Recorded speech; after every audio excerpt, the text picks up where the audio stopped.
Ang ganda-ganda mo ngayon. Naku, ngayon lang ba? Ang ganda mo talaga sa personal. At alam naman din natin na feeling ko hindi nagbabago itsura mo, no? From 20s to 40s. Meron Grabe, naman. grabe Meron. no.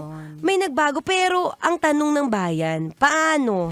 Ano ang biggest lifestyle change mo? Ano ba yan? May diet ka ba o tamang dasal lang? All of the above. Dinasal, tsaka lifestyle change. I guess kasi kapag ka rin tumatanda ka, kasi isipin mo, I'm turning 45. Hindi halata.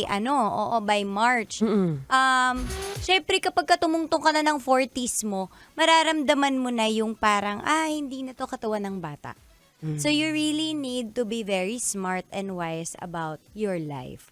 So the way that you take care of it in different aspects, no, yung pag-exercise, yung pagkain, kahit na yung mentally, 'di ba? Paano mo hindi lang yung ehersisyo pero kahit yung utak mo, 'di ba? Paano mo ine-exercise 'yan? Correct. Kasi lahat nga 'yan, 'di ba? Sabi nga nila, what you don't use, you lose. Right. So you have to use your mind, your brain, or you will lose your brain. Use your brain, guys. Ayos yan. Yan ang Okay. inyong makukuha sa akin Noted sa po. hapon na to.